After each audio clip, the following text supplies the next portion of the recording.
This is the Situation Room, the only way to start your day. And he'd like to share a proverb which we'd love your interpretation of. So the country has a population of around 230 million people. Earlier this week, we woke up to the sad news of the former president having passed on. We are in Nigeria. The president talking about is the former president actually of Nigeria. Now, when you talk about Nigeria, there are different foods and cuisines that they have. You talk about jollof rice. There's always jollof for who has the best jollof, either Nigerians and Ghanaians. In studio today, we say Nigerians have jollof because rice. You don't have a the choice. best, because the you best want to live till tomorrow. But aside from that, now they have fried rice, they have egusi soup, they have obono soup, okra soup. Okra is especially when you have it with something they call swallow. Swallow goes really, really well. But let's go to the proverb. Swallow for another day, right? Now, the child who washes his hands eats with elders. The child who washes his hands eats with the elders. How would you interpret that, Tony? Well, that's a fantastic way of saying it. It's part of preparation in life. The fact that you're in the company of older people, you begin to learn courtesy and mannerisms. The foundation of every individual is character. Psychology defines behavior to be caused. And to understand behavior, you must understand the reasons and the causes of behavior. So children at the onset of life are actually molded or their character made by actually doing things that they see older people do. So washing hands in preparation to eat with elders is part of that journey of preparation. Wow. Indeed. Yes, absolutely. Absolutely. Yeah, and of course in Ghana you have gali. And here we have ugali. And of course, with the subject of today, I'm just flabbergasted to actually live in a country where in less than a year and a half, the president has completely destroyed the constitutional order, making this country a mockery of the republic that it was formed in 1964 on the 12th of December. Most Kenyans, of course, know that graduating from colonial rule, Kenya became a state under the Queen in 1963, and just for 1 year, it transitioned into a republic. Now, a republic is a democracy. A republic is a state where people, through their sovereign will, elects representatives to be able to delegate authority to them so that they run the government in order that the people have a better government. So the whole basis of the republic and the democratic state is that leaders are subservient and are meant to be of service to the people. In a country where you have a president where he believes that he's the alpha and the omega, that he and him alone can wake up in the morning and decide between life and death, it's not just tragic, it's very unpresidential and very undemocratic. And this is what you see to be the current state of things, that with all that we've seen happening, whether we're talking about the Mandamano that came about as what we now know as an economic revolution, which is the Sufuria Revolution in 2023, and then getting into 2024 when people said, no, absolutely not. The cost of living is through the roof. This is absolutely crazy. We cannot have the situation which we are currently in continue for much longer. And then come along the finance bill and people said, absolutely not. Shut it down. We came into 2025 when they said we're going to remember those who were lost, and we've seen the economy then continue to steep and drop into this abyss of what we are looking at today. And people have said, no, do you see that this is all resultant of an individual who has taken the reins and said, it's going to be me and me alone, it will be my way or the highway? Well, the Greeks have a saying that those the gods want to destroy, they first make mad. If you look at it from Kanu's point of view, the Independence Party of Kenya, there has been 5 presidents. The conduct of Jomo Kenyatta, the conduct of President Moi, the conduct of Mwai Kibaki and Uhuru Kenyatta are a mirror of how presidents have acted when they have had power and when they have exercised that power. And there has never been a president in this nation since independence who has been an enemy of his people.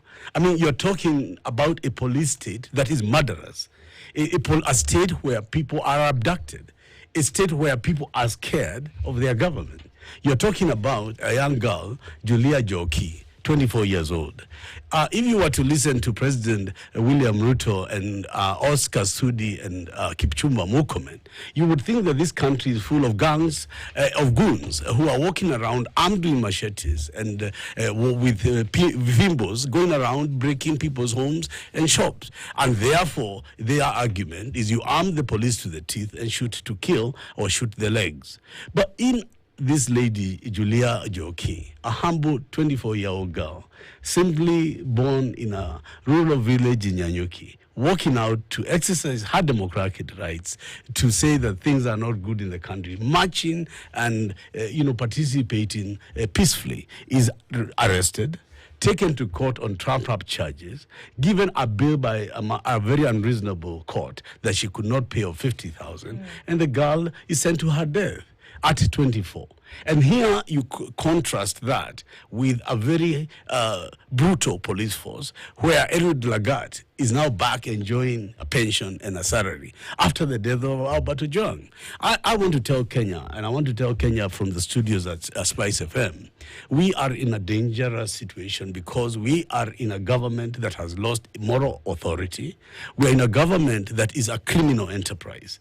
A criminal enterprise because there is no constitutional mandate or authority to kill people for absolutely no reason in order to perpetuate political power. Yet this same man was a student of the regimes that you just earlier talked about. Well, let me be clear, and that is good that you are saying this, because, democratic evolutions grow because people grow with them. Part of the difficulties that faced Kanu in the original years was a one-party state, the feeling that people wanted democratic governance in order that there be a more accountable government. And Section 2A was fought for, and the clamor towards Section 2A led to the multi-party state, of which Kanu conceded, and of which that led to the first multi-party elections leading to the election of the late President Mwai Kibaki. Thereafter, under Mwai Kibaki's leadership, and Mwai Kibaki himself was an original member of KANU. He was an executive director of KANU, let alone Raila Odinga, who was Secretary General of KANU. And Kalonzo Musyoka is still a life member of KANU. There is nothing wrong with KANU. Tony Gachoka is here as a member of KANU to ensure the Independence Party rose again and is revived. But in those days, what has happened is that democracy has grown. We went through Bomas of Kenya. We went through the debate for a constitutional order leading to the 2010 constitution, which removed from presidential power the ability to detain without trial.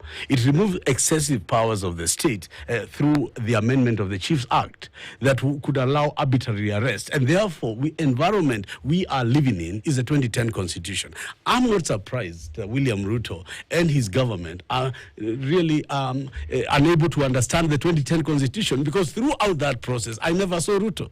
I never saw Ruto at Bomas of Kenya. I've never seen him march for no reforms, no election. In fact, the only time I remember Ruto politically was in YK 92, where he was just looting money and making Kenya an ungovernable state from the beginning. So if you have been born of the reforms, and if you have been a participant as to why there needs to be a Bill of Rights, why there needs to be a constitutional order that protects citizens of this country, you would respect it, because that process has been born of blood. That process has been born of sacrifice in order that the citizens of Kenya are protected. Yet, Tony, when you look at, you've said that democracy has grown, and rightfully so. Constitution of Kenya 2010 is so clear on what needs to be done. The command responsibility, police is utterly independent. Look at Parliament is independent, should do its work according to the ethos as espoused in the Constitution. But you talk about Parliament today, it has been captured by the state. Talk about the police still taking orders from the president. Why does it seem as though it is so easy for people to disrespect the Constitution? I think that is one of the best questions I've heard recently in the media, because it was a fraudulent election. The last general election was absolute fraud on both sides. How so, Tony? Because the Azimio coalition was standing in this nation to get a mandate as the opposition. The Kenya Kwanza coalition was running to seek a mandate to form government. When the people spoke, and the people spoke, there was a government, and then there was an opposition. The first cannibalization of the people's mandate was to take elected opposition MPs to take them into the ruling coalition to defeat the purpose of the election. So there was a forced majority of government, not by the act of the people, but by the act of the leaders themselves. Then, led by Raila Odinga, the country was duped into NADCO talks that were made again to discuss a situation which was to reverse the mandate of there being an opposition and there being an executive. The result, the grand coalition government. So what has happened is the politicians have betrayed the mandate as was given to the public. Because remember, Kenyans elect a government as well as an opposition, so that an opposition can oppose the government of the day in order that people get a better government. But what has happened is that the leaders in no more tradition of their greediness and gluttoniness have come together against the people. And therefore, the Gen Z, God bless their souls, and so on, stood up and said, hold on, these gentlemen and women have conspired against us despite what we expressly wanted, and therefore we are on our own. Do you think, and they went to the streets. Right. Do you think, Tony, that the men and women who are coming together and saying, pick me, choose me, I'm a better option than this abyss that we've sunken into, do you think that they're genuine in their ask of Kenyans to say, we want to actually lead this country and take it to a place where it is not currently? Or is it all for selfish gain? Well, that is now the million-dollar question, because we are now in a process called realignment. You know, Jomo Kenyatta used to joke when he was asked what was the foreign policy of Kenya, and he would say Kenya has chosen for ourselves a system of non-alignment. But actually, the converse is true in the political order. We are now in a process of realignment. Why I say realignment, it is because we have got players in the opposition who are marketing themselves, who are speaking to the public, and who are saying that they have a different way of doing things than is being done by the current government. Now, the answer to your question is that process of realignment is going to produce an outcome. And that outcome will be also informed by the mistakes of 2022. It will be informed by the mistakes of previous to 2022. And given the awareness of the young people particularly, given the vigilance that I am seeing on the streets and even on social media from young people, themselves are beginning to question those people who are bringing themselves up. I've seen, for example, the former Minister for Interior, Fred Matiang'i, having to answer very serious questions when he was in charge of government. Not that he is not a credible person to aspire to office, but he is got to answer questions that people are putting to him. And I think, therefore, if you are asking me about the sum total of the people who are out there, I can also give you a different answer by saying there's a more educated, more agile, more involved electorate, and I predict that in the coming election there will be a sea of change. There will be young people, unknown people, a mixture of Gen Zote from different walks of life, elected not by their prominence on television and not by how loud they speak, but I think by the content of their character. The country is reaching to a place where they are reaching down, and I can see new heroes emerging. I mean, the other day, Albert Ojwang brought even Nyanza to a standstill. I mean, people say Nyanza is in the Grand Coalition government. I saw politicians scared of going to Albert Ojwang's funeral. I mean, Gladys Wanga was there alone, but even Raila Odinga and all his ecolons in Nyanza did not go to that funeral because the people's anger was manifest despite the politicians signaling that they're in the Grand Coalition government. I am not seeing the signs from the public to equate to what the leaders are saying. If you look at the conduct of Western Kenya and you just go out there and you match the words of leaders in Western Kenya allied to government, the people are doing things differently from what the people are, from what the leaders are saying.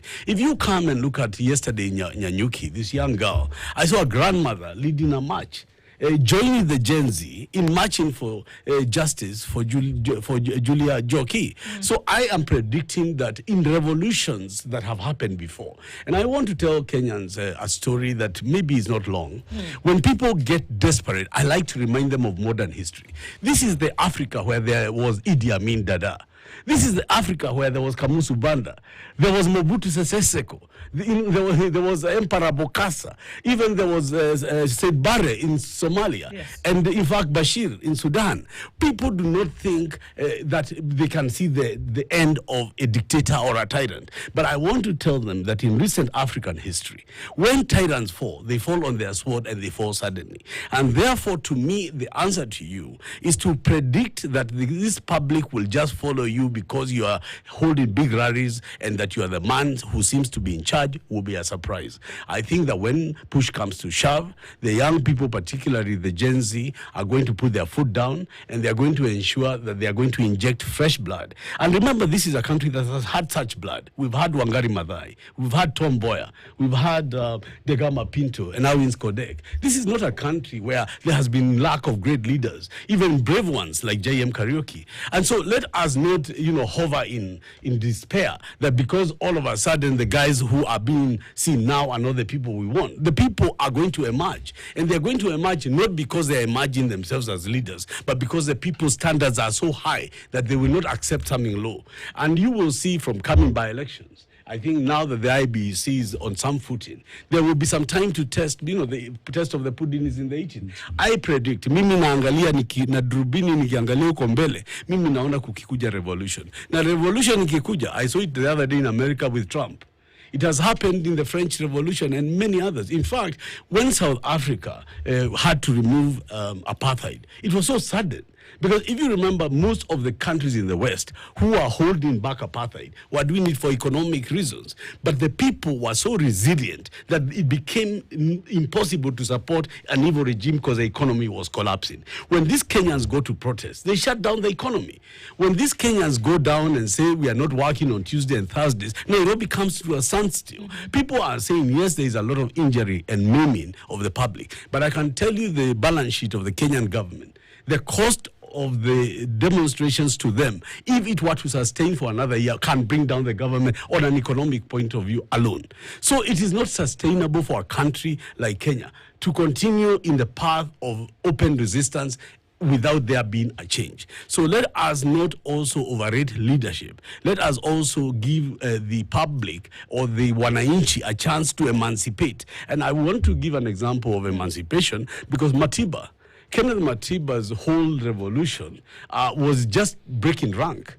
A guy resigned from minister, told Moi, I'm going, and went out there. And all of a sudden, people started following Kenneth Matiba to an extent that it brought in a major role in the 90s. And therefore, I see something like that So you see a happening. 2002 moment? I do see a 2002 moment, yes. Okay, let's take a break at this point and we'll come back and open that up just a little bit because then 2002 actually then bled into what would be a change in an order of governance, of administration, of economic development that maybe was unprecedented had that particular president not come into the administration. But we'll look at that a little bit more when we come back from this break. Tony Gachoka is here with us. It's 29 minutes to 9 o'clock. And if you're on Thika Road, watu wa Thika Road, usiende mbali kutafuta dialysis. And the Aga Khan University Hospital has... This is the Situation Room, the only way to start your day.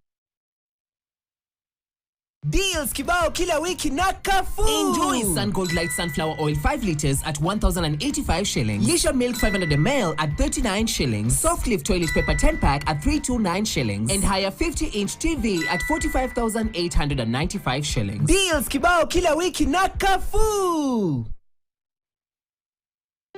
As an individual customer or solo biz owner, bank to M-Pesa and Airtel Money bado ni sare kabisa.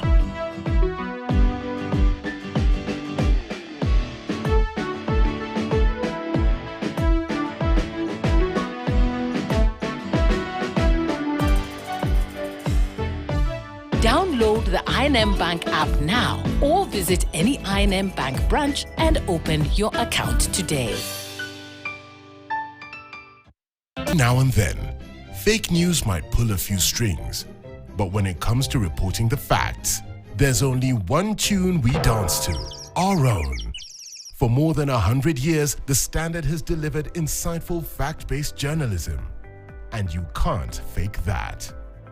This week on Command Your Morning. The Lord is my shepherd, I shall not want. Don't wish a new beginning, you create a new beginning. Have you been spending time with God? The more you spend time with Him, the more He pours Himself in you, the more you become powerful. Tell the brethren, no matter what they pass through, no matter what happens to them, it shall be well with them. Jesus Christ loves us the way we are. It doesn't matter where you have come from. It doesn't matter the background and all that. Sauti yake Mwenyezi Mungu ina nguvu. Mungu anaponena, amenena. Akisema ndio, ni ndio. Akisema hapana, ni hapana.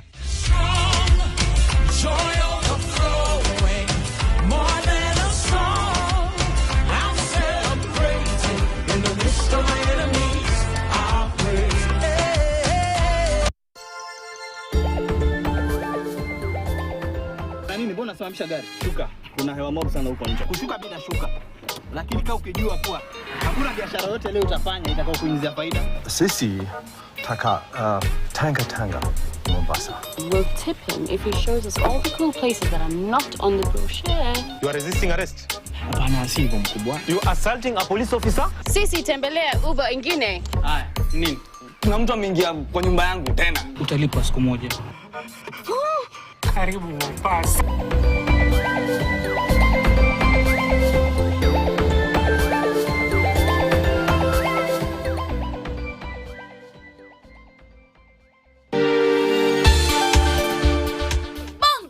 Darasa kubwa kuliko yote Afrika.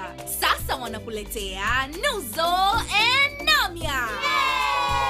Kipindi kinachofurahisha na kuelimisha kinachohusu mapacha kwenye miaka 7, yani Nuzo and Namia. Wakiungana na rafiki yao Bubelang na kutumia vitabu walivyovikuta kwenye kabati lisilo la kawaida la bibi yao. Mapacha hao wanatupeleka nchi mbalimbali zilizo Afrika. Tunajifunza kuhusu tamaduni mbalimbali za Kiafrika, Eswatini, jinsi ya kusoma na kuelewa hadithi na kuhamasisha upekee wao wa kuwaza na kujielezea.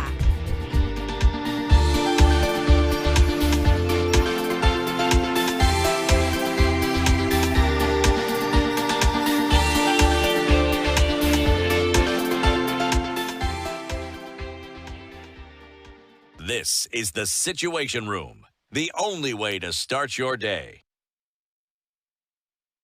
For the world order, for there to be a democratic component in this governance of man. Here you have two choices when you have civilizations. You either go communism and fascist, where people have no rights and have no independence, and the state is the alpha and the omega. And that is William Ruto's Kenya. William Ruto is basically Chairman Mao in a suit. William Ruto is a Chinese leader speaking Kalenjin. I condemn him because he is the worst of the worst. He is a guy who believes that a president must dictate and shout and kill in order to govern. That is the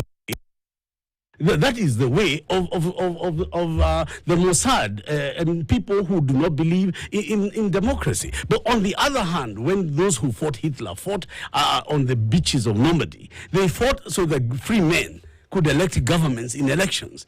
And when elections were conducted, people would get governments that were accountable to them, and corrupt people would be put in jail. Good men will be given accolades and Nobel Peace Prizes because of their justness and their moral authority. So what I see lacking in this nation is who is right between the goons and I don't know, those who don't support the goons, but who is talking about the moral character? Where is the morality that 5 to 60 people can die in 1 month in a country under the hands and the bullets of their government? What is the moral structure that allows that either through the law of man or the law of God? How is it possible that 22, 24-year-old children are becoming the manure of our graves? And this Nairobi becomes the morgue under Sakaja and the goons that they hire to kill these people. Where does that deal with Kenya being a multi-party democracy? Where does that deal with the world order that led this world to fight in the Second World War? And that's why countries chose a side. There was East and West. The whole debate across mankind has been, how do you govern? Winston Churchill said, Democracy is the worst form of freedom, but it's the best we've got. So here in Kenya, we're not just fighting a war of removing Ruto. We are fighting a war to retain our Bill of Rights, to retain our 2010 Constitution and our multi-party democracy, which ensures that the government of the day is held to account by the opposition. And for that reason, many have died, not just here, but on the beaches of Normandy. And so if Ruto thinks that killing people in Kenya will change the outcome of Second World War, let me remind him what Winston Churchill said after the War of Britain. He said, never in the history of the world has so much been owed by so many to so few, because so many few pilots were able to hold the German Air Force and stop the invasion of England. Yet here we are. You look at then what are the options or what are the alternatives, and we seem to be in this perennial cycle where those then who are arguably in opposition come from the same roots of the government to form realignments, to form coalitions, and to say, hey, look, we are that option. We are the ones who are going to get you out of this mess. I join you in condemning this. You know, one of my biggest problems with William Ruto is going here to Nairobi University. You see, the problem is when you are educated locally, you become a villager. You know, Ruto has never gone beyond Nairobi University. That's not a fair statement. No, I am telling you, and I am telling you, it is better to travel the world. No, you must travel the world so you see a bit of other things. Let me tell you, if you travel the world, you expand your mind. You begin to see how other societies live, and you also see how other societies are managed. I want to say this because William Ruto has had an opportunity of being elected a president of a country.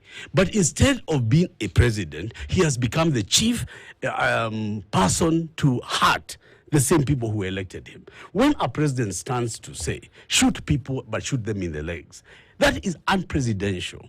It is immoral and it is wrong. And what I'm saying, if you cannot see that here at the Situation Room, it is not Tony Gachoka who is saying it. It is just unpresidential. It is not the kind of situation you expect or words to come from a head of state. And what I would see in greater people like Martin Luther King, he would say, let us march for freedom.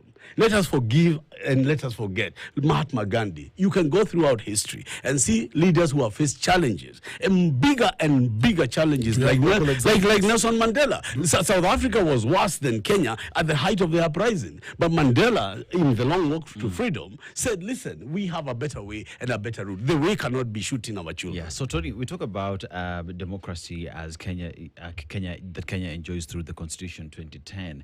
And the people have spoken. The people have exercised their right through Article 37, gone to the streets, but you've seen they have been met with war pretty much by the police. Talk about goons being hired by the governor Nairobi to come deal and protect the city. And one would ask the question, if the government would listen to what the people are saying, would Kenya be different from what you're experiencing today? And if you want to become the governor, if you become the governor, what would you do different? Well, let us be very clear about if. Tony Gachoka will be the next governor of Nairobi. That is another debate for another day. I can assure you, and we will bring back some order. Because, first of all, you must have integrity. You must do things in a different way. You know, countries are governed by laws and not by men. You must ensure that institutions and the frameworks which exist and are created for the betterment of a society are allowed to work. For example, if you have borders, you must have a border policy to be able to know who owns a border, where is it licensed, because some people will use a border for crime.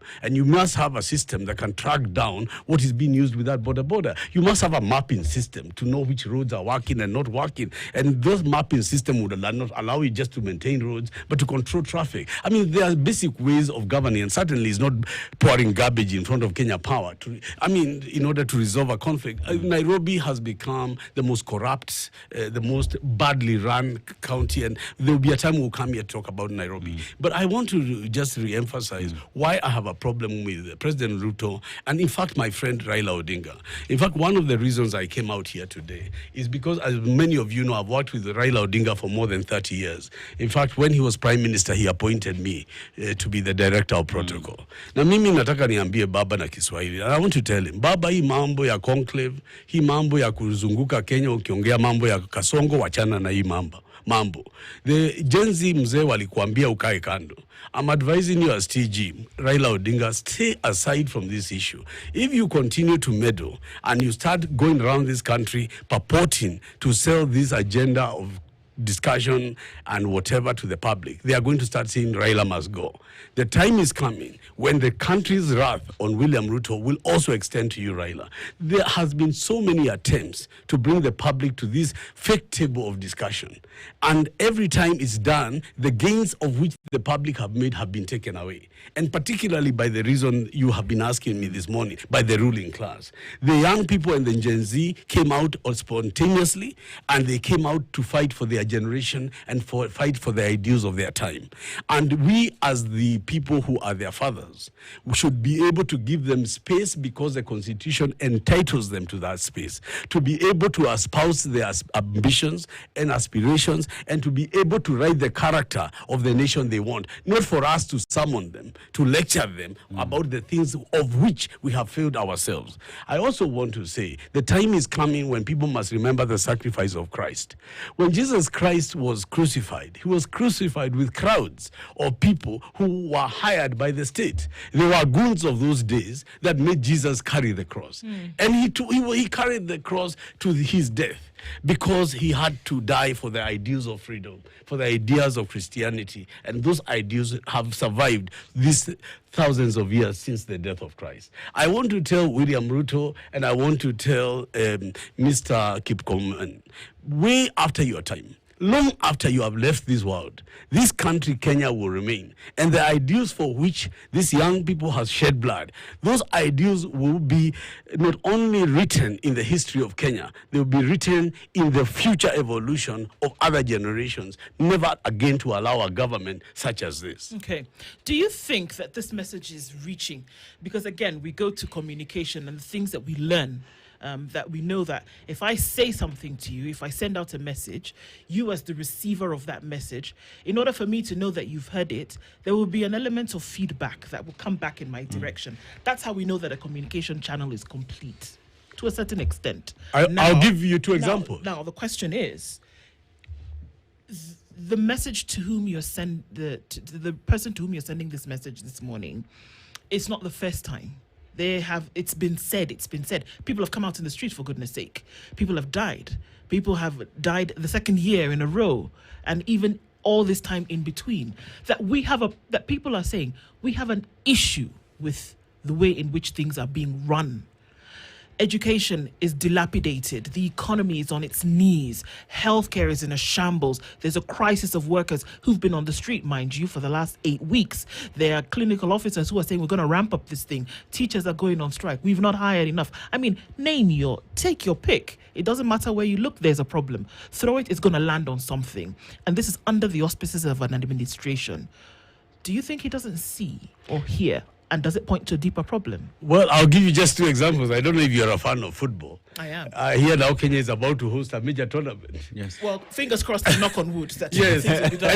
I can tell you the biggest concern of this government is not whether the tournament will go well or whether Kenya will win or not. They are so scared that when this Gen Z go on the stadium and they feel those stands, whether they will be cheering the team or they will say Ruto must go.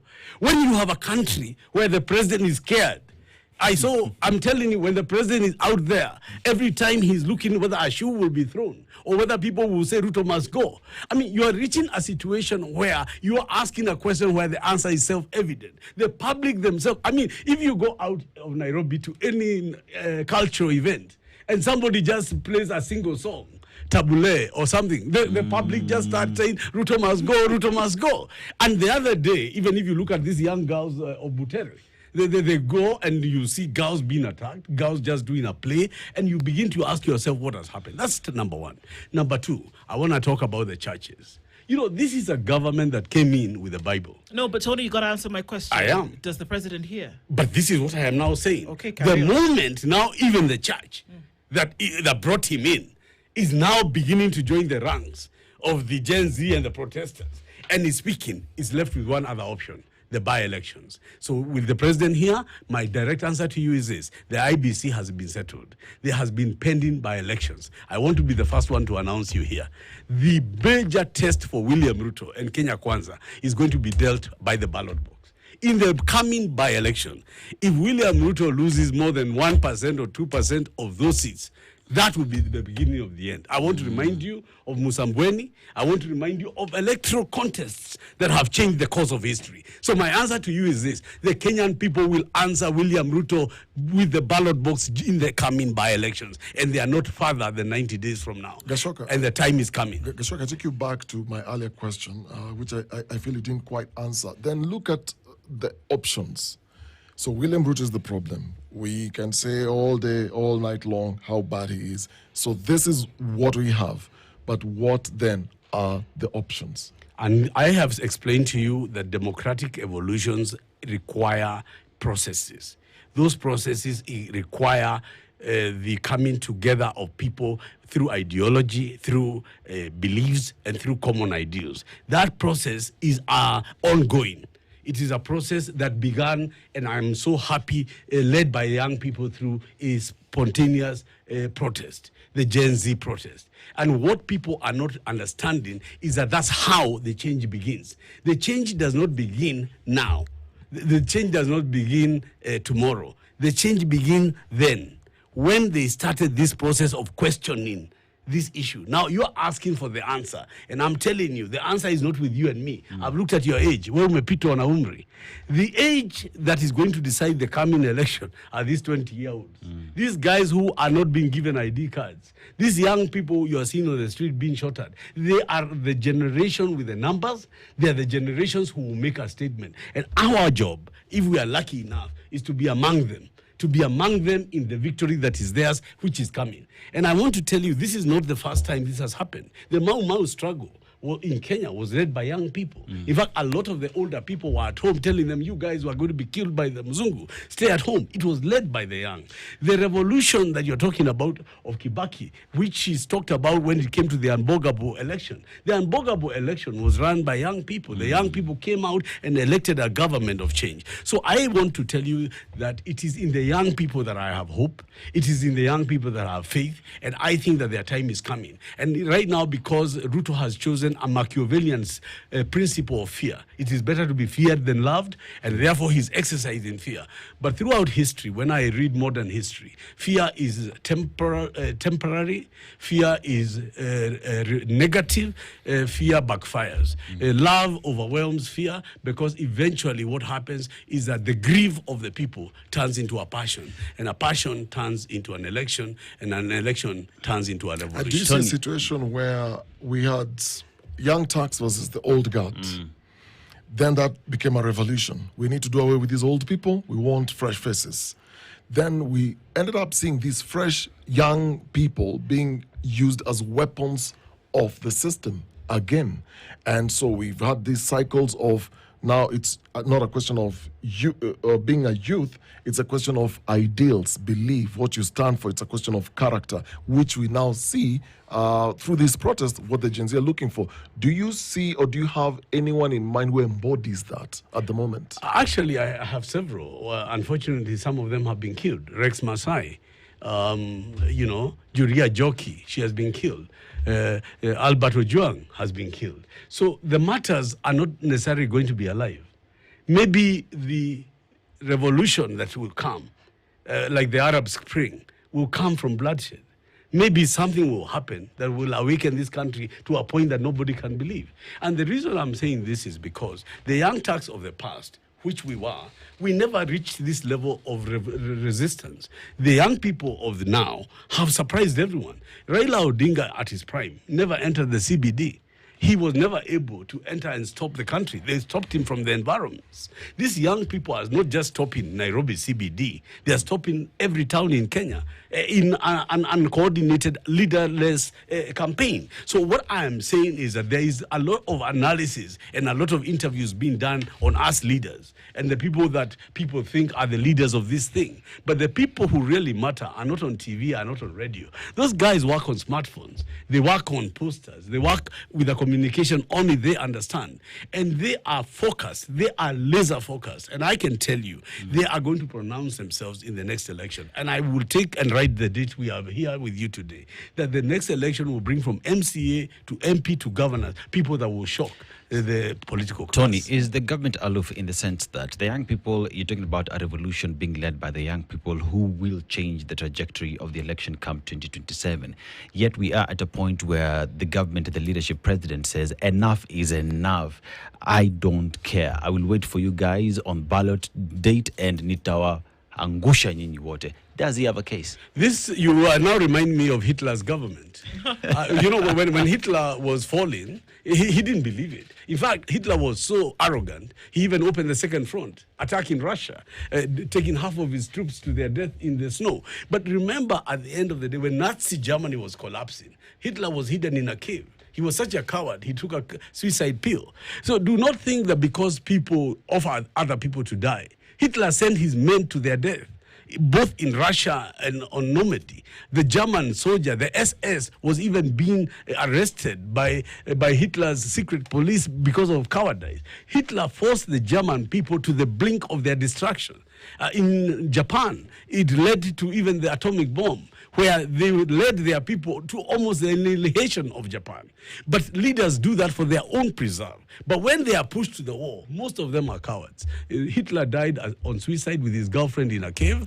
I want to predict to you the loudest people in Kenya today, the ones who are saying, should these young people, should they have no police force around them? Should they have no guns around them? I will tell you in their heart they are cowards. Who would be a brave man to kill a girl of 24? What kind of man are you to kill a child? A girl, and you call yourself a man, and you say that I've gone there to stop goons, yet you have robbed a grandmother of her grandchild.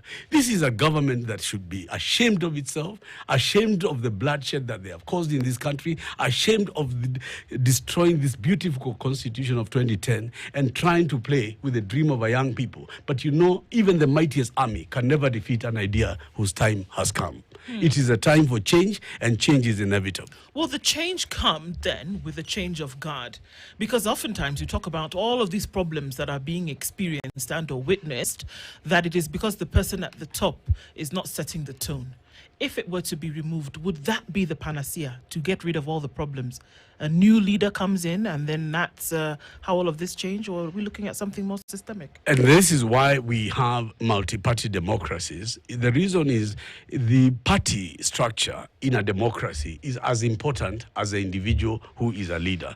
Parties allow people to come in and develop ideologies and manifestos, but also to develop organizations that are principled to the extent that they also become a check on their leader. If you look at the ODM party now, in crisis, Sifuna wakes up in the morning, he talks the opposite of what Junet Mohammed is talking. On the other side of the ODM party, you've got Raila Odinga saying that they're in the grand coalition government. You've got Sifuna saying we are not. What is happening is this: the people who are elected on an ODM ticket are feeling the heat from the ground. So whether or not the guy in the top is trying to say something, the people in the ground are telling those who they have elected, we are not going to take this. Therefore, what I am saying, in the future, when people arise and elect leaders, leaders become accountable to those people. Now we could recall MPs, but there has been a problem because the IBC has not been formed. There is a mechanism in the 2010 Constitution to change and punish these people. There is a way through by-elections and through elections of changing the status quo. What the government has done is to conspire with the opposition. Raila Odinga and Ruto have come together to stop the democratic options available to the Kenyan people for them to deal with them democratically. And that is why the grant-based government is such a negative to the aspirations of young people. Because had there been no conspiracy between the numbers in the opposition and the government, the mechanisms exist even in parliament to be able to remove Esther Passaris, to be able to remove the likes of that in a recall election. And therefore what we are saying is that in future elections, we must ensure that the numbers of credible people who are in these political parties are more strong and organized, that no leader can run over them. And that is going to be interesting to see how leadership is no longer an issue of anointment, but a growth up process. So if a leader emerges from the people, then the likelihood of listening to the people is higher than one who is put on top, by family dynasty or otherwise. So you said in the beginning that there is always an opportunity for hope. There is a silver lining. And what do you see that hope to be? Well, the first thing is that the media in Kenya must be congratulated. I saw the attempt to shut the KTN and the Standard Media Group.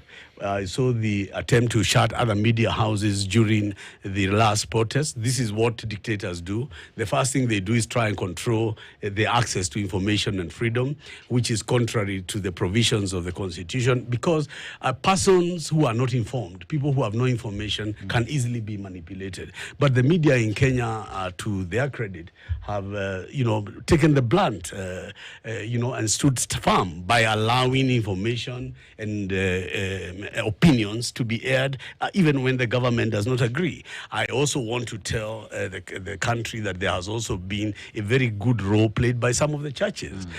Some of the Anglican church bishops who have traditionally been silent have come out along the Catholic Church and others and have begun to give statements, not just of encouragement, but of moral clarity of things that are unacceptable. There has been, if you remember the last time, the international community, just before the last protest, coming out and giving very stern warnings and comments about what the country is doing in terms of excesses. Finally, the international media, the BBC, Al Jazeera, and others have taken this matter beyond the borders of Kenya. So I want to say that collectively, and particularly the other day, I was so encouraged by social media when there was an issue of tribalism.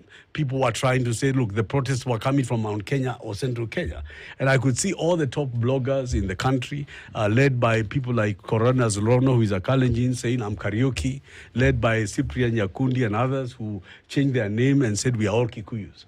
The idea of balkanizing this country into tribal outfits and tribal regions that perpetuate this kind of retrogressive politics have been defeated by a generation that is increasingly untribal, increasingly committed to the ideals of the country. And in that hope, I see a new generation. I see a Kenya where people will be judged by the content of their character, not by the color of their skin. I see a country where men and women, in fact, a large number of women are taking their role on the streets and are becoming as courageous, if not more courageous than men. And these are young women. And in them, the hope of this country lies. And as Tony Gachoka, mimi nawapatia hongera, I ask them not to give up and to remember, yes, it is painful that even Jesus was taken to a cross, but that is the only road to salvation.